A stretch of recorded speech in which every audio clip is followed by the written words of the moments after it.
Good afternoon, church. I'm loud here. I'll step back a bit. Good afternoon, church.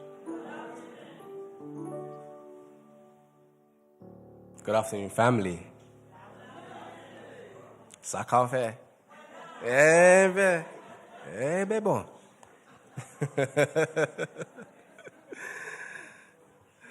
All right. I didn't realize there were so many solutions around. Usually, we're one and very far in between. But I'm glad that I'm in the house of the Lord today. Thank you, Elder Thomas, for your introduction. Thank you, church. I want to also thank the pastor for allowing me to use the pulpit today. Thank you, his family. I don't know where they are, if they're even here, but just thank you, church family, for allowing me to be here today to talk to you.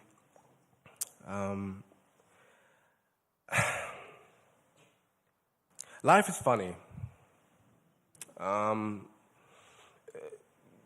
Talking earlier, I was saying that I never grew up in the church. I had to find my way into the Father's hands. And there's times when when I thought I was in the Father's hands, I had to find myself back into the Father's hands, if you know what I mean. Sometimes we're in the house of the Lord, but we're not really in the Father's watchful eye. And that's what really inspired the sermon today, called Return to the Father, because sometimes we are so far from God, yet so close. So sometimes we don't realize how far we've gone astray. But there is always a return to the Father available to you if you so believe. So join me in prayer. The Heavenly Father, I just want to thank you for life today. We could be anywhere, doing anything, but we are here today to worship and fellowship with each other, worship you. And as I step back, may you step forward and touch the hearts and the minds of who needs to hear your message today, Lord. I thank you in Jesus' name. Amen. So our story starts with the prodigal son. In my research, I realized, I don't know why, but I realized what prodigal meant. For a long time, I thought prodigal just kind of meant lost, but actually prodigal means to be wasteful and to be reckless. And in Luke 15, verse 11, it starts off saying, then he said, a certain man had 2 sons, and the younger of them said to his father, Father, give me the portion of goods that falls to me. So he divided to them his livelihood.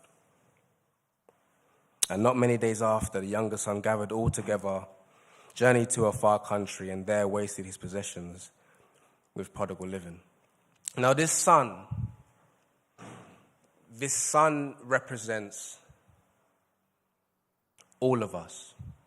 When I was thinking of this message, I was thinking of the youth, because this is a message that really does signify and hits home with the youth. When I was younger, I remember people preaching about the prodigal son, and it just really hit home in my younger years. But even now, 10 years, 11 years into the church, it still hits home what this prodigal son represents.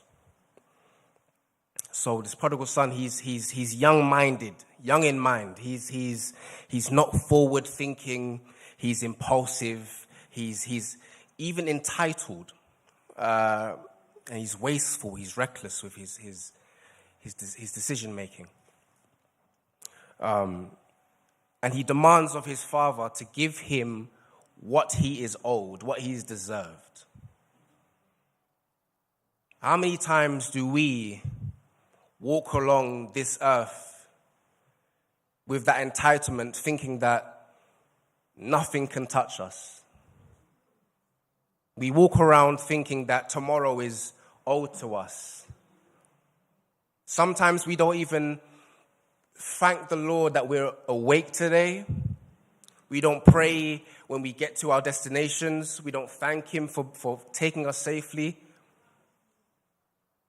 I know I'm not the only person in this church who's suffered with people in their family or their friendship groups who thought they had tomorrow and ended up perishing today. But he walks around and asks his Father, give me what I am owed, and I will make my way. That share of the property to us represents God's blessings. That represents safety. That represents peace. That represents that love that we get. That grace that we receive on a daily basis.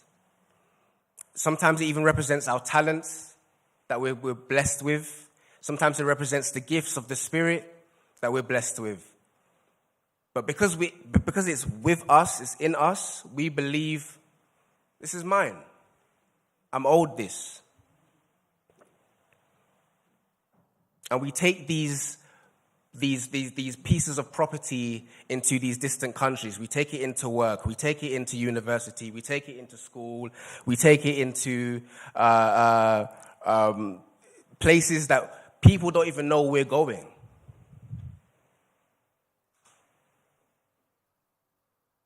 Sometimes we even take it into places of comfort, in our rooms, in our bedrooms. And we think we're just owed these things.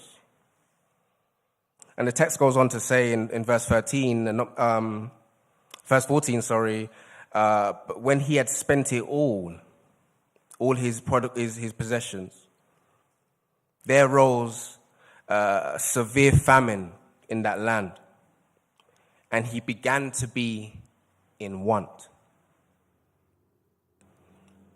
What is your famine today? Sometimes our famine is money issues. Sometimes our famine is that lack of safety that we don't have. Sometimes our famine is the lack of love that we are not feeling. Sometimes our famine is the lack of self-respect that we have for each other. Sometimes our famine is the lack of direction. Sometimes our famine is a lack of options. And when these things present themselves, we can do desperate things to try and reclaim them.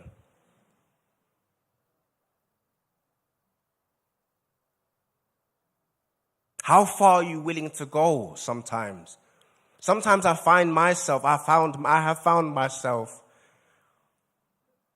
in really awkward positions, in a place of desperation, trying to reclaim, trying to fill in a hole that God was filling in for me when I step out of his love, out of his care, out of his vision.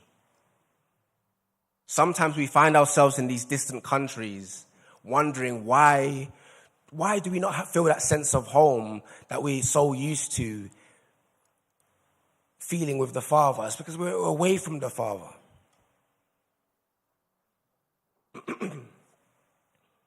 And then he went and joined himself to a citizen of that country in verse 15, and he sent him into his fields to feed swine.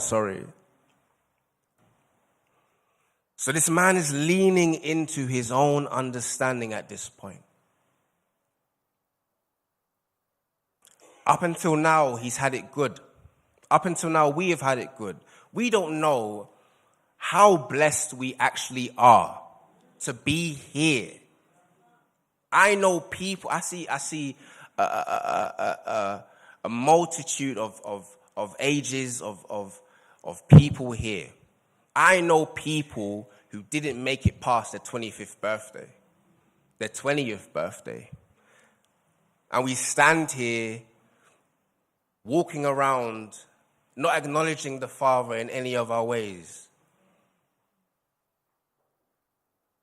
And that's no slight to you. That's no slight to any of us. But it's just to let you know, tomorrow is not promised. It has never been promised. I might walk out this building today and never see any of you again. I can't guarantee you that I'll be able to say Happy Sabbath next week.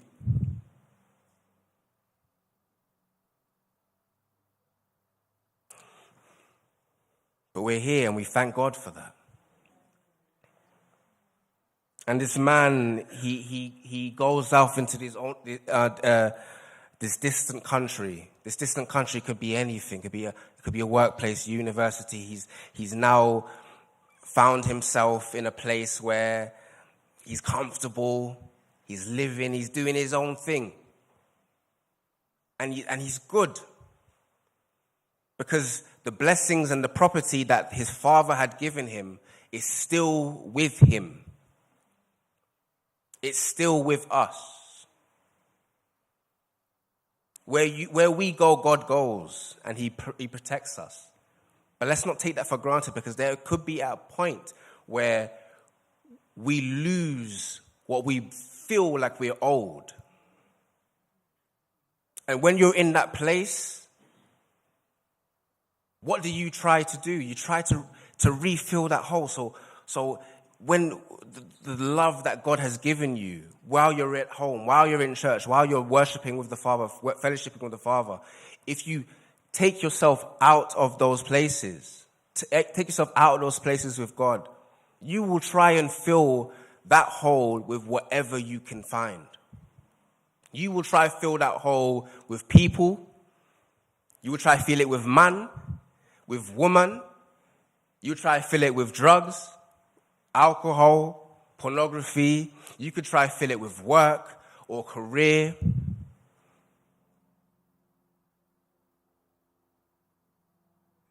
But nothing can fill a hole that God can fill. And this man goes to this country.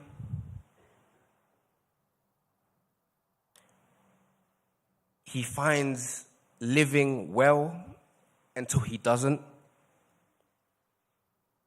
And then when the famine hits, he finds himself in a desperate situation. And in his desperation, he attaches himself to whoever he can. He doesn't know this man. He doesn't know this citizen of the country. He doesn't know this person. So much so, and this person's not his friend, so much so that he's willing to send this young boy into the fields to feed his swine. How many of us are in that situation right now?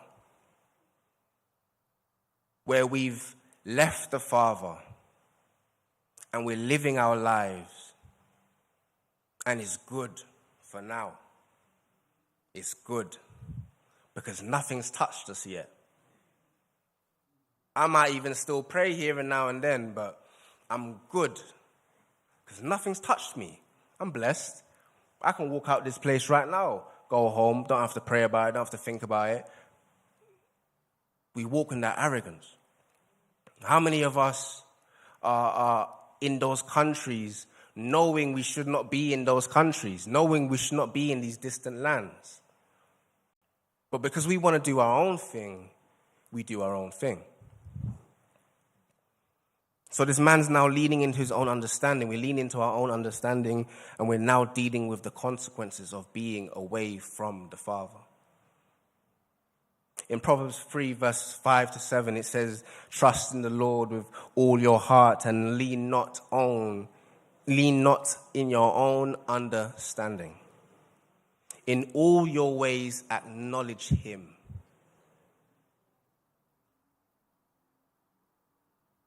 Not only when you're in the house, not only when you're being watched by someone. Be integral. Have integrity. In all of your ways, acknowledge him. And it continues, "And he shall direct your paths." Do not be wise in your own eyes. Fear the Lord and depart from evil.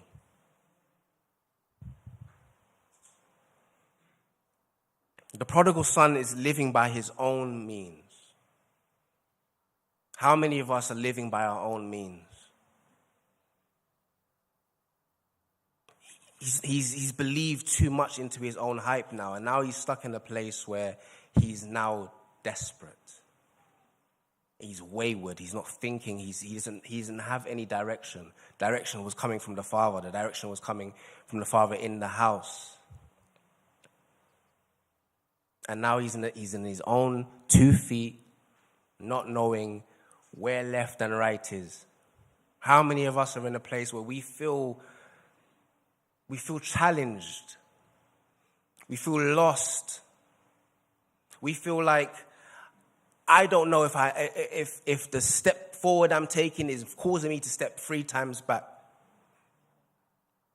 I don't know if I need to go down this path or that path or that path. I'm just walking. So much so that we get to a point where we see a citizen of the place we're in. We see a citizen of the place we're in, and we attach ourselves to them out of desperation. Because we need direction, because we lack direction. Because we lack that love, we lack that safety that we get in the Father, that we always got in the Father.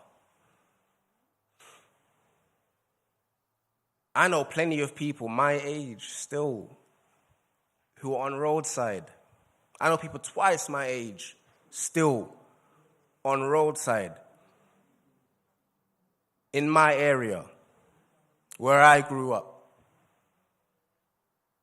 Still on roadside. And I guarantee you when you speak to them, and they ask me, "Oh, Andrew, what are you so dappered up for? Where you going? I'm going to church. Oh, I used to go to church, Back in the day, my grandma used to take me. 30s, 40s now, still on roadside, still selling. Because they strayed from the Father. And they stayed in these distant lands. And now that's all they know. Before you become too accustomed to these lands, realize where you are. There is no shame in turning back. There is no shame in turning back. Sometimes we go too far. It's just in our nature. We're naturally curious people. Sometimes we think, you know what? I'm all right. I didn't pray this morning. I didn't bring that thing to God this week. I didn't ask God for help. I didn't thank God for the help he gave me that I asked for. And I'm all right. And we believe in our own hype. We're leaning into our own understanding. We're not acknowledging him in all of our ways. And we attach ourselves to the citizens of the country. That could be a person. That can even be a sense of identity. That's not us. It's just how we have to be. Too many times, even myself, because where I grew up, I'm not going to say it was the most dangerous of areas, like I was the danger or something. But I didn't grow up in a nice area. I grew up in Tottenham. And I told you there's people around me that do what they need to do. Sometimes you got to walk around, even if you're good and happy, you got to walk around with your face all screwed up. Because you don't know who's watching you. You don't know if I walk around and I walk past this group of people and I look like I'm an easy target, they'll look at me like an easy target. We attach ourselves to these identities. And sometimes that comes from our environments. It comes from where we live. It comes from who we hang around with. Sometimes we have a group of friends that we're not really on what they're on. They want to do, it could be anything. They want to go out party after Sabbath or Friday night. Or they want to do this sort of thing. And we're not necessarily on it. We're not necessarily on that that same spectrum as them, but because we don't want to look out of place, we attach ourselves to whatever identity we need to put on just so that we can fit in.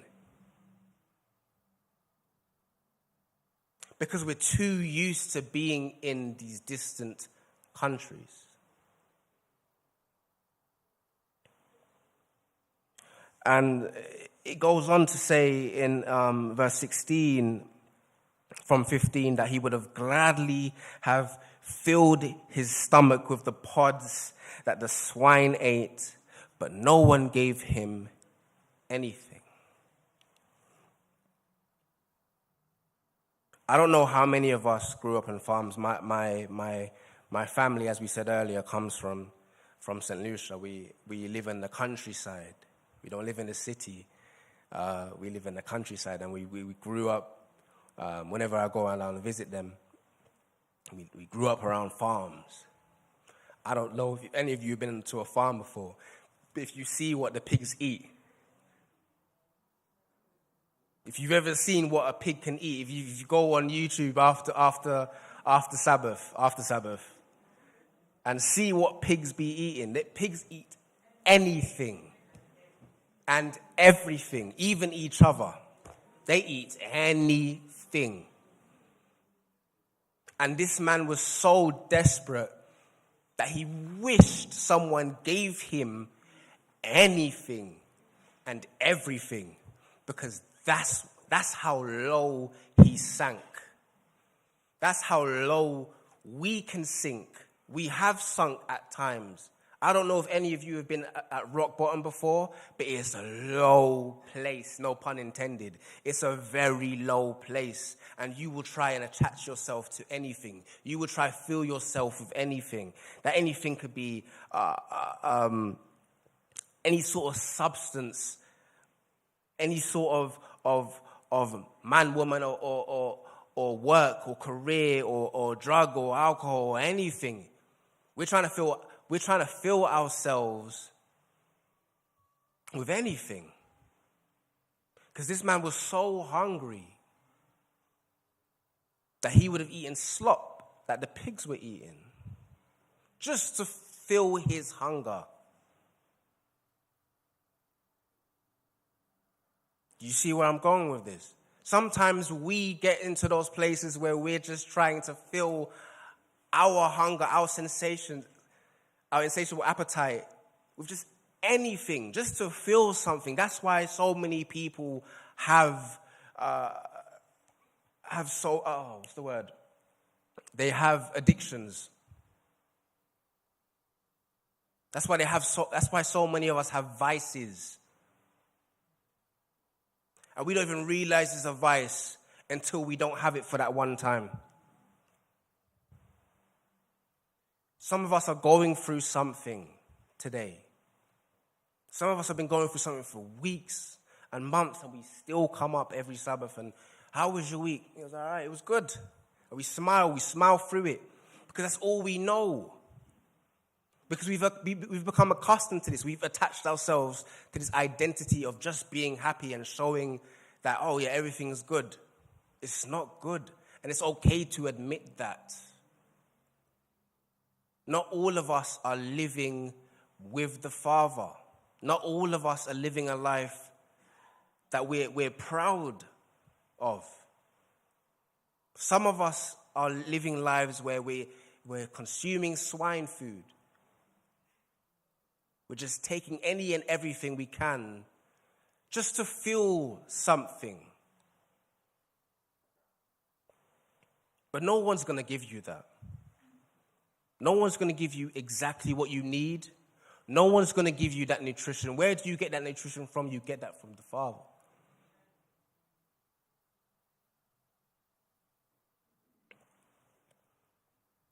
No one can give you no one can give you the substance that you need.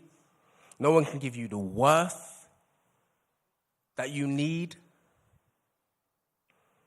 No one can give you anything that compares to what was bestowed to you when you're with the Father. And in this story, this man knows this. And he goes on to say, it's gone. He goes on to say in verse 17, when he came to himself, he said, how many of my father's servants, not his children, his servants, hired servants, have bread enough and to spare, and I perish with hunger.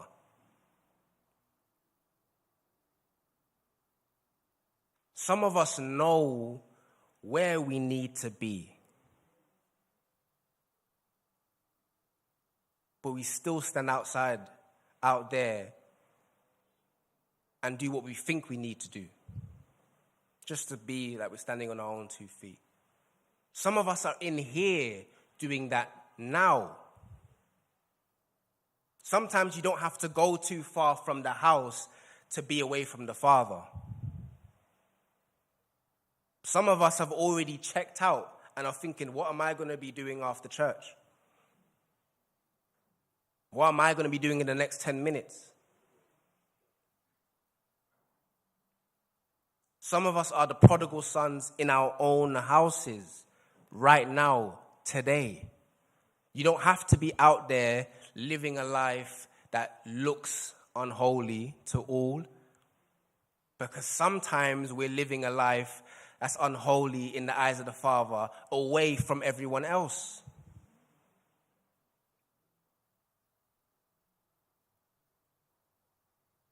And I believe that's even, I won't say it's worse, but that's when it's really difficult.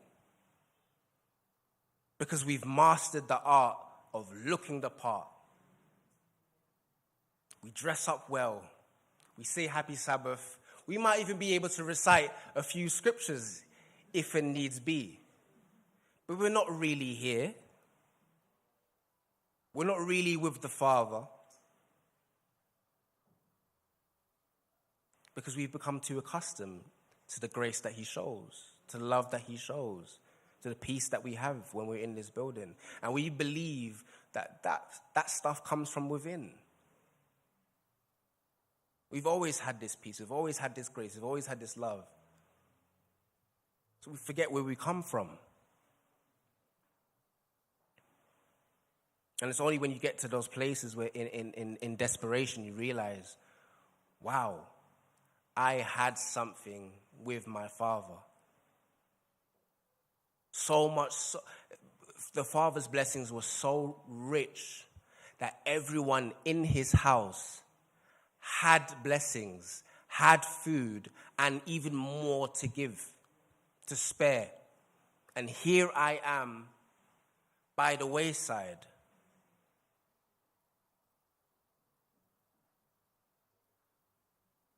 And in that moment, you have a choice to make. He has a choice to make. Am I going to continue where I am, live in my pride, and make a name for myself out here, simply because it's too embarrassing to turn back to God, to turn back to the Father? Or are we going to turn back to the Father anyway? Some of us are at home. Some of us are not even listening to this message, but we know someone that needs it. And I implore everyone under the sound of my voice that a return to the Father is always open. It doesn't matter how far you've gone. It doesn't matter what you've attached yourself to. It doesn't matter the sense of identity that you're so used to showing.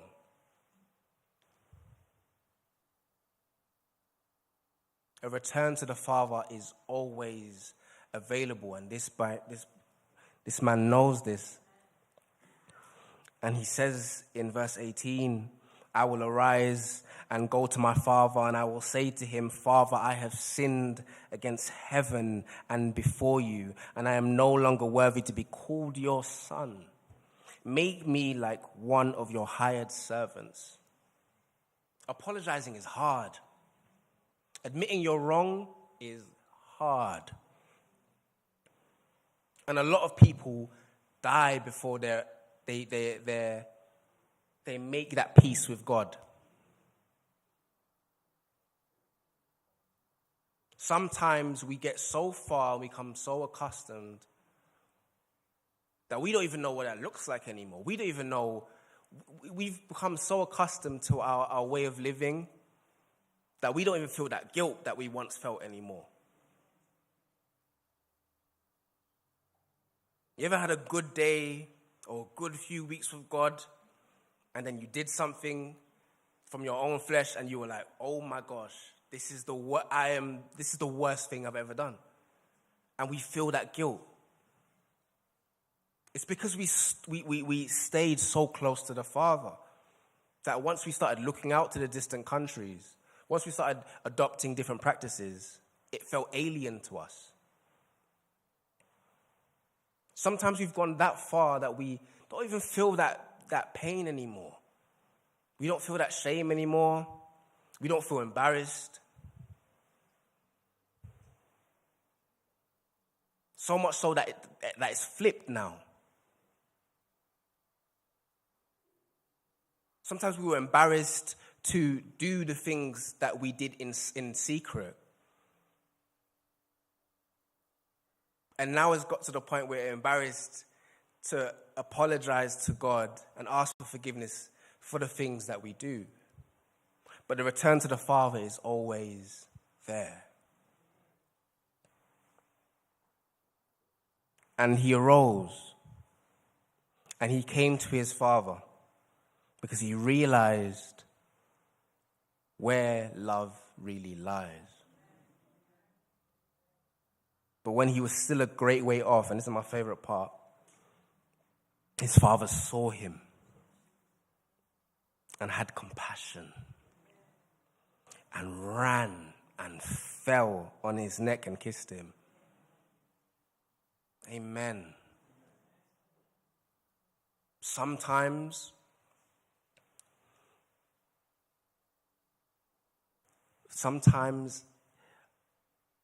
we want to make that attempt to go to God, and we don't know how to pray anymore.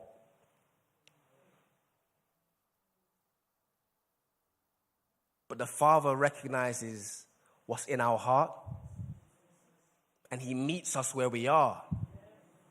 You don't have to come to church to seek forgiveness. You can find God wherever you are. So much so that he will run to you when he sees you coming. And his heart will be filled with compassion because he can see you. And he can see the damage that we've done to ourselves. He can see the damage that the environments that we've placed ourselves in has done to our bodies, has done to our minds. And he ignores all of that. And he runs to us and he falls on our neck and kisses us with compassion in his heart. Because the return to the Father is always available. And he says to his Father, "I've sinned against you. I've sinned against heaven and in your sight. And I am no longer worthy to be called your son." But the Father said to his servants, "Bring out the best robe and put it on him." Bring out the best robe and put it on him. And put a ring on his hand and sandals on his feet. This man, in his eyes, didn't deserve any of this. Only so long ago was I telling you to get my stuff so I can get out of here and do my own thing.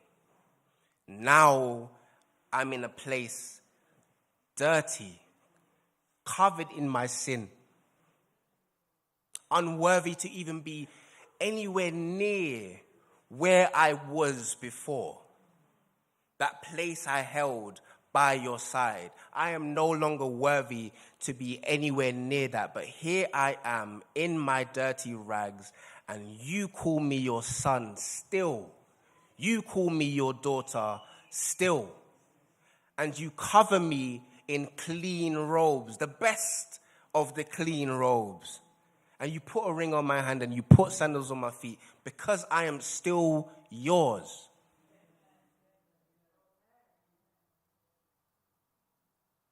If we had the forgiveness for ourselves, if God had the forgiveness for ourselves if God had the forgiveness for us that we had for ourselves, none of us would be here. If God had the forgiveness for us that we had for ourselves, none of us would be here. If we had the forgiveness that we had for each other, none of us would be here. And again, this is one of my favorite parts. He says in verse 23, bring the fatted calf here and kill it. Let us eat and be merry, for this my son was dead and is alive again. He was lost and is now found.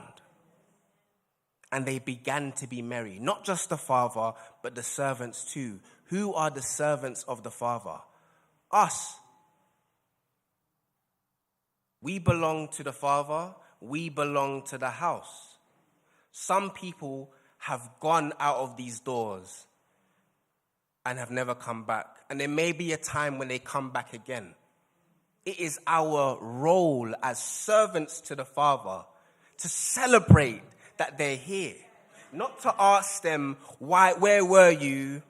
Not to ask them, why are you dressed like that? Not to ask them, why are you covered in this? But to be merry and to celebrate the fact that you are even here. I thought you were dead, but you are alive. I thought you were lost, but you have been found. And I'm glad to see you. I'm happy to see you today. I don't know what it took to get any of you here today. Only I know what it took for me to get here. Only God knows what it took for you to be here today. But you are here, and I'm glad you are here. Whether you were dressed to the nines or you came in a tracksuit, I'm glad you are here. I don't know what it took for you to be here today. But I celebrate your being here. I celebrate your presence. But then there are others like the brother in the story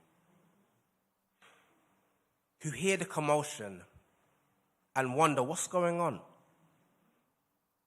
And the servants tell him, your brother has been found and there's been a celebration. And he stands there and he says, angrily, what's the big deal?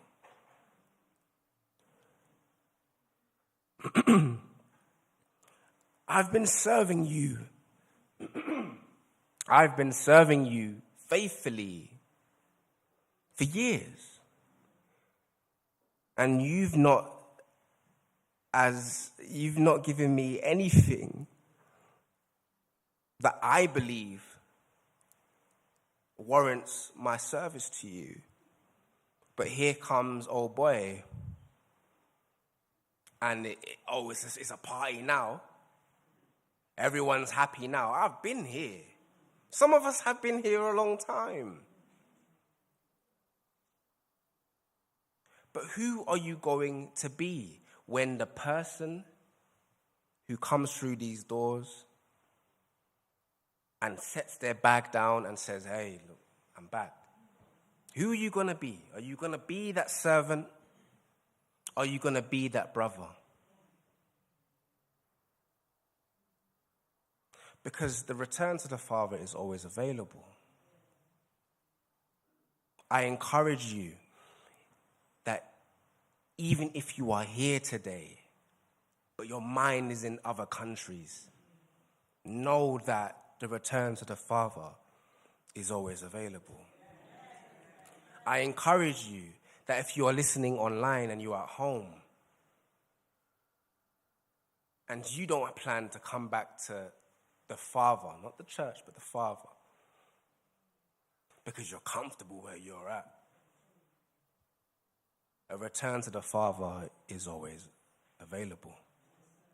If you have a friend or a brother or a sister or a parent who's out there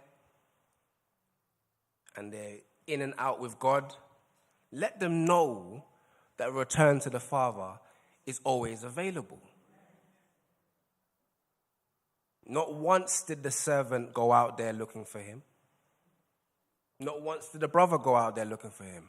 He found his own way back.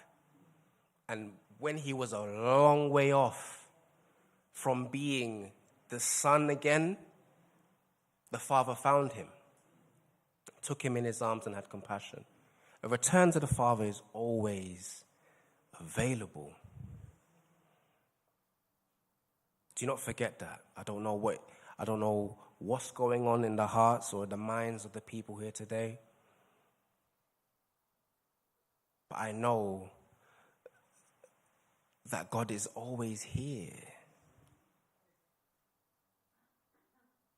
I don't know how quickly or how far off you were from the Father, but return is always available. And it breaks my heart sometimes when I see people who don't usually come through those doors. I'm not saying it's this church, I'm not saying it's any church, but I'm just saying it breaks my heart sometimes when someone is making an effort to return to the Father and there are people in the back whispering, "Look at him. Look at him. Why are you dressed like that? I don't know. When you get that piercing in his ear,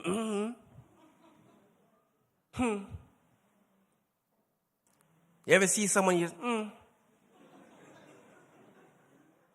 Watch your friend. Look at your friend. Watch your friend over there. Watch your friend. But then we go up to him and we, "Oh, brother, sister, glad you're here."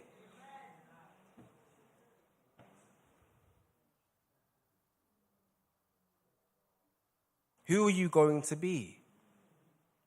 Are you going to be the servant? Are you going to be the brother? What are you going to do? Are you going to stay in these lands that have nothing for you? Are you going to stay in these friendship groups that don't have anything for you? Are you going to stay in that job that you fought for yourself, but that's not where God needs you to be?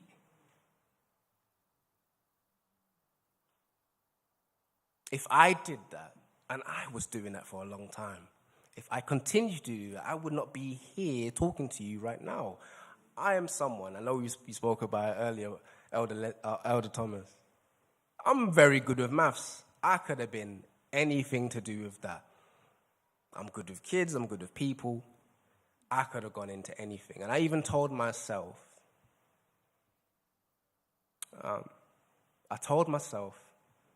that if I didn't get into Newbold the year I got in, I would have gone into a completely different career path. And God opened that door. God opened that door to return to him.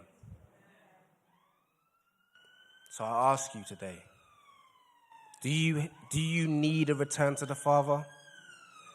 Are we in these barren lands? If so, I encourage you, return to the Father. For a return to the Father is always available. Thank you.